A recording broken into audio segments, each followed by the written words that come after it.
ये कहानी है एक छोटे शहर की, जहाँ रातों में सन्नाटा और दिन में काफ़ी चहल पहल होती थी। इस शहर में एक बहुत ही सुंदर लड़की सिमरन रहती थी, जो अपने ज़िंदगी में आगे बढ़ रही होती थी। वो पास के स्कूल में पढ़ती थी। उसको कॉलेज के बाद डॉक्टर बनने का मन करता था। सिमरन के पापा एक सफाई वाले थे। वो जितना भी कमाते थे, घर के खर्चे के बाद सिमरन के पढ़ाई में लगा देते थे। सब लोग उसके पापा की तारीफ किया करते थे। बेटी को पढ़ाता है, कितना हिम्मती है, वरना आज के ज़माने में तो लोग बेटी से घर का ही काम करवाते हैं बस। सिमरन की पढ़ाई धीरे धीरे और कठिन होते जा रही थी दिन पर दिन। अब सिमरन पढ़ाई के साथ घर के कामों में भी हाथ बटाने लगी थी। सब कुछ अच्छा चल रहा था। तभी अचानक सिमरन के पापा की तबीयत खराब हो गई।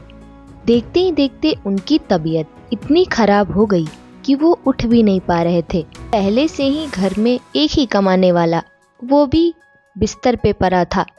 अब सिमरन के पापा को एक डर होने लगा कि अगर मुझे कुछ हो गया तो मेरी बेटी का शादी कैसे होगा, कौन करेगा उससे शादी।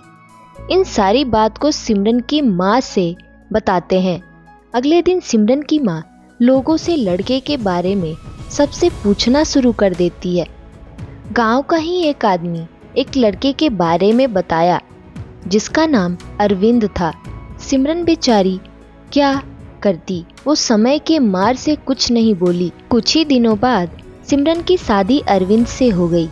अरविंद एक बहुत बड़ा व्यापारी था और अपने काम को लेके इतना सीरियस था कि कभी कभी रात को घर आना भूल जाता था।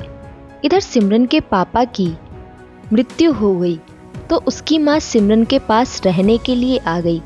सिमरन की माँ देखी कि दामाद जी रोज बहुत रात बीतने के बाद आते हैं, जब सब लोग सो जाते हैं। सिमरन की माँ सिमरन से पूछी, बेटा ये अरविंद डेली इतना लेट क्यों आते हैं। सिमरन कुछ बोल नहीं पाई। वो बात को टालने की कोशिश करती रही, पर उसकी माँ समझ गई कि कुछ तो यहाँ गड़बड़ चल रहा है। वो खुद को अरविंद के पीछे लगा देती है उसके बारे में जानने के लिए। वो देखती है कि अरविंद अपने ही ऑफिस के लड़के के साथ काम खत्म होने के बाद डेली घूमता है, उसी के हाथ से खाना खाता है, साथ में उठते हैं बैठते हैं, यहाँ तक कि साथ में सोते भी थे, क्योंकि अरविंद एक छक्का रहता है। सिमरन की माँ जब ये सब देखती है तो उसके पैरों तले जमीन खिसक जाती है। उसकी माँ समझ जाती है कि उनसे कितनी बड़ी भूल हो गई है। सिमरन की माँ घर आकर बहुत रोती है। वो अपनी बेटी से बोलती है कि तुम इतनी बड़ी बात मेरे से क्यों छुपाई। सिमरन रोते रोते बोलती है कि मैं क्या करती माँ, पापा के जाने के बाद हमारे पास खाने के लिए भी कुछ नहीं था, फिर मैं ये बात कैसे लाती बीच में। उस रात सिमरन और उसकी माँ देर रात इंतजार करते रहे।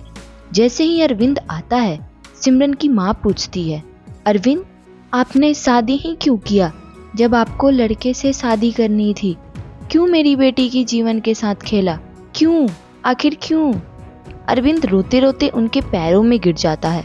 बोलता है, माँ जी ये समाज, माँ जी अगर किसी को भी पता चल जाए कि मैं क्या हूँ तो लोग मुझे इस गांव से, इस समाज से बाहर कर देंगे।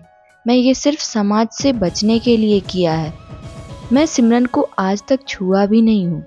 आप सिमरन से पूछ लीजिए। माँ जी मेरे से बहुत बड़ी गलती हुई है और मैं इसका प्रायश्चित करूँगा।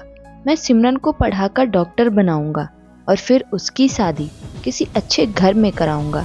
और इस तरह ये कहानी आगे चलती रहती है। आपको कैसी लगी ये कहानी, कमेंट में ज़रूर बताइएगा। इसके नेक्स्ट पार्ट को देखने के लिए कमेंट ज़रूर करिएगा। ये कहानी हमें ये सिखाती है कि बहुत लोग इस समाज के डर से घुट घुट कर अंदर ही अंदर मर रहे हैं। वो खुद को दिखा नहीं पाते कि वो क्या है, और इस तरह कितनी सारी ज़िंदगी खराब हो रही है।